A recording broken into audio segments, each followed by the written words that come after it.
How do you clone a data structure when its pointers link back to nodes you haven't even created yet?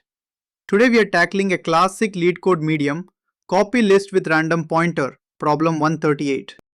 We are given the head of a linked list where every node has two pointers, a next pointer just like a normal linked list, and a random pointer that can point to any node in the list or simply to null. For example, consider the list here. The next pointers look as usual.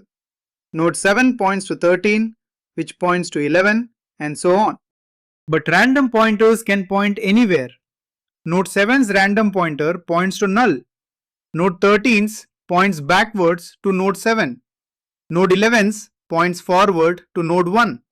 So as you see, these random pointers can point forward, backward, to themselves, or be null. There is no pattern to rely on. Our job? Create a perfect deep copy, the list with brand new nodes, matching values, and the exact same next and random pointer structure. None of the new pointers can link back to the original list. Also, a quick heads up. Even though the example shows these index numbers, the actual linked list nodes don't have index numbers. Leetcode just uses indices in the prompt to show us where the random pointers land. So 13.0 just means node 13's random pointer targets the 0th node, the 7. The most natural way to solve this is with a hash map. This takes two passes. In the first pass, we walk the original list, and for every original node, we create a brand new copy with the exact same value. For now, we leave the next and random pointers completely empty and just record that mapping, original node to new clone, in our hash map. Then in a second pass, we walk the original list one more time, wiring things up. For every original node, we look up its clone in the map and ask the map two questions. Where is the clone of my original next, and where is the clone of my original random? For example, original node 7's next points to node 13. So we link clone 7's next to clone 13. Similarly, original's random points to null. So clone 7's random also points to null. Next we go to node 13 and link clone 13's next to clone 11 and clone 13's random back to clone 7 and so on. And this way we continue for every original node, and by the end of this pass, we have perfectly recreated the tangled web of pointers. Time complexity O of n, 2 linear passes over the list. Space complexity O of n, the hash map holds 1 entry per node, purely to let us translate the original node into its clone. And this is a great solution when it comes to time. But what if I told you that we can do even better by saving the space we used on the hash map? To pull this off, we'll need to modify the list itself temporarily. So always double check with your interviewer if that's allowed. If they give you the green light, prepare for an absolute masterpiece. The hash map's only job was answering one question fast. Given an original node, where's its clone? So if we have to stop relying on a separate lookup table, we need to use the linked list superpower, in-place insertion. What if we placed each clone in the most obvious spot imaginable, immediately after its original, right inside the very same list? This way, the clone of node X is never a lookup away. It's simply X.next. Building on this idea, we'll take 3 passes using only the existing next pointers. No extra storage. In pass 1, we walk the original list, and for every node, insert a clone right after it.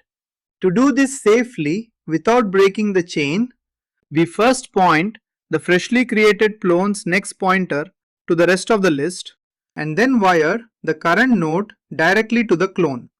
To move forward, we simply leapfrog over the clone to the next original node. We'll mark each clone with a prime, so 7's clone becomes 7 prime, sitting right next door. Do that for every node and the list doubles in length, each original immediately followed by its own clone. In pass 2, we walk through the original nodes again.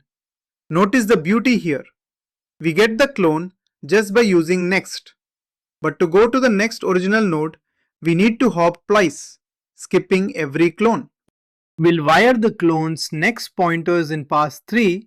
We'll see shortly why that has to come last. First, let's link the random pointers. For each original node, we look at its random pointer, and if it is not set, like node 7, whose random is null, we just leave the clone's random null too and move on. But if it is set, like node 13, whose random points back to node 7, here's the trick. Node 7's clone isn't a lookup away. It's sitting one step to the right at 7.next, because that's exactly where we placed it back in pass 1. That's our magic formula. The clone 13's random pointer just points to the original 13's random pointer. .next.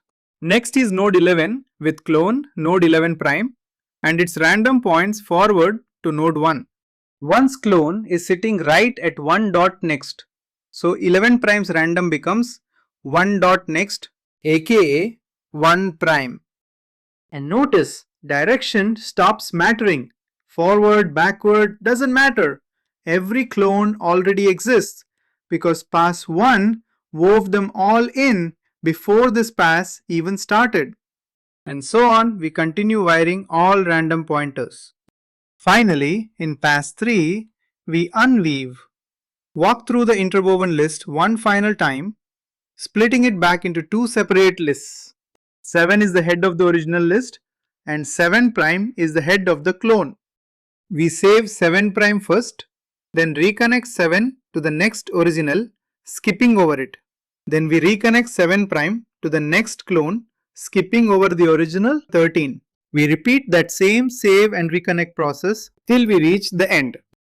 For the very last pair, there is no next clone to reconnect to, so its next simply becomes null. The two lists are now completely separated, and we return cloned head as our answer. And now you can see why the order matters. Random pointers had to come first. While the lists were still interwoven, every clone was just one next hop away. Restore next pointers too early, and that shortcut disappears. Time complexity O of n, 3 linear passes over the list. Space complexity O of n if you count the output list itself, which any solution has to produce. But the auxiliary space, the extra space beyond that output, is O of 1, since we are using a handful of pointers and no hash map, no array, nothing else. Now let's go through the code with Java on the left and Python on the right. First things first, if the list is empty, just return null. Easy. Loop 1 is our weaving pass. We walk the current pointer through the original list. For each node, we create a clone node and splice it in by pointing clone dot next to whatever current dot next used to be, and then reroute current dot next to the clone. Finally, we advance current to clone dot next to jump to the next original node. Loop 2 fixes the random pointers. We reset current pointer back to the head, and to go through the original nodes, we skip 2 nodes at a time, since every other node is a clone. The magic formula in action.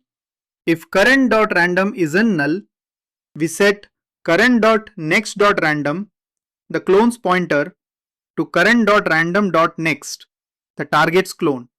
Loop 3 unweaves everything. We reset current pointer again and we lock in clone head as head.next, so we don't lose the start of our new list. Then we walk through one last time. We pull out the clone, fix the original list by pointing current.next past the clone, and fix the clone list by pointing clone.next past the original node. The only catch is a quick null check at the end to make sure the final clone points to null safely. Then we advance current to current.next, which, since we just rerouted it, lands cleanly on the next original node. Finally, we return clone head, the head of our fully independent, correctly wired copy. And that's copy list with random pointer.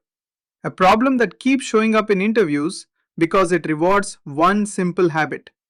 Always check what you're allowed to modify before you commit to a solution. If this helped, don't leave your subscribe pointer as null. Wire it up, hit like, hit subscribe, and I'll see you in the next one.